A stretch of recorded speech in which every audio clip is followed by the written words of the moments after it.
এত বড় ছাগল কিভাবে তৈরি হলো? এত বড় তো ছাগল হওয়ার কথা নয়। স্বজনও আসছে এই ছাগল দেখার জন্য, আর প্রতিবেশীও আসি দেখে, গ্রামের আশপাশ লোকও আসে এই ছাগল দেখার জন্য। বর্তমান ওজন ছাগলটার 80 কেজি করিয়া। আমার ভাইস্তা অনলাইনে এই ছাগল দেখার পর বশবতী হইয়া সে ওখানে অর্ডার করে রাজশাহীতে। ওখান থেকে 4 মাস বয়সী বাচ্চা দুটা আমরা বাড়িতে নিয়ে আসি। নিয়ে আসার পর সকল বশবতী হইয়া এই ছাগলগুলো আমরা লালন পালন করতেছি। আমরা কোনোদিনও ছাগল পালবো যে এই ধরনের মন মানসিকতা আমাদের নেই, বা ইতিপূর্বে আমরা কোনোদিন পালিও নেই। এটা হলো আমাদের নতুন প্রথম, এবং ওই হিসেবে ছাগল দুটাকে আমরা মোটামুটি ভাবে খুব আদর যত্ন করিয়ে মানুষ করছি। এখন ছাগলের বয়স হয়ে গেছে, এখন যেহেতু কোরবানি আছে আমাদের নিয়ত করছি যে এইবার কোরবানিতে মোটামুটি ভালো দাম পাইলে আমরা এই ছাগল দুটা বিক্রি করবো। আমরা ইউটিউবে দেখছিলাম, আমার ওই ভাইস্তে ইউটিউবে ছাগলের চেহারা দেখছিল, রং কালার দেখার পরে এই সেম ওখান থেকে অর্ডার করা হয়েছে। হ্যাঁ, মোটামুটি ভাবে খুবই আনন্দের গেছে। সেটা হলো আমার আত্মীয় স্বজনও আসছে এই ছাগল দেখার জন্য, আর প্রতিবেশীও আসি দেখে, গ্রামের আশপাশ লোকও আসে এই ছাগল দেখার জন্য। আমরা তো যেহেতু কোনোদিন এই ছাগল পালি নেই, এটা সম্বন্ধে আমরা জানি না, কিন্তু এত বড় হবে এটা আমরা কোনোদিনও কল্পনা করতে পারিনি।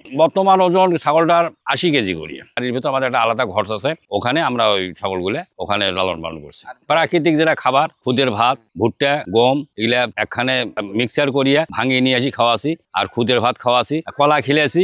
এগুলা খিলে সঙ্গে খিলেন হয়েছে আর কি। প্রতিদিন খাবারে তো 2 কেজি করে ভুসি নাগে দুটারে, আর খুদের ভাত নাগে, আর ওই যে কেনা ঘাস পাওয়া যায় ওই কেনা ঘাস নাগে প্রায় 4টা করে কেনা ঘাস কিনে নিয়ে আসা হয়। যেহেতু কোনোদিন পালি নাই, এত বড় একটা পশু হয়েছে, এটা আমরা শখ করিয়া খাওয়াছি। আমার নাতি আছে, তারপরে নাতনি আছে, ওরাও শখ করি খিলে। দুটাই লোক আছে, পাশাপাশি আমারও যে একটা ভাইস্তা আছে ওইও আসে, তারপরে আমার আর এক ভাইস্তা আছে ওইও আসি খাওয়াই আর কি। আগে 2-4 জন আসছে, ইদানিং বেশি আসতেছে। এখন পর্যন্ত ছাগলের প্রস্তাব, আমরা দামের প্রস্তাব পাইনি, তবে অনেকে আসি দেখি গেছে কেনার জন্য। আমরা একটা করে 80,000 করে আশা করছি।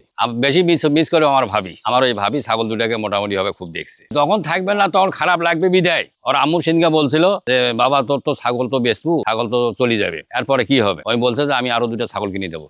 বড় পরিসরে খামার করার পরিকল্পনা বর্তমানে নাই, তবে ও যদি চাকরি থেকে আসার পরে যদি কোনোদিন করে, তবে যার চিন্তা ভাবনা যে হ্যাঁ আমরা একটা খামার দেবো। যত সকাল বিকাল গোসল করানো হয়, দুপুরে গোসল করানো হয়, সকালে খাবার দেওয়া হয়, দুপুরে খাবার দেওয়া হয়, রাত্রে খাবার দিয়ে তুলি দেওয়া হয়।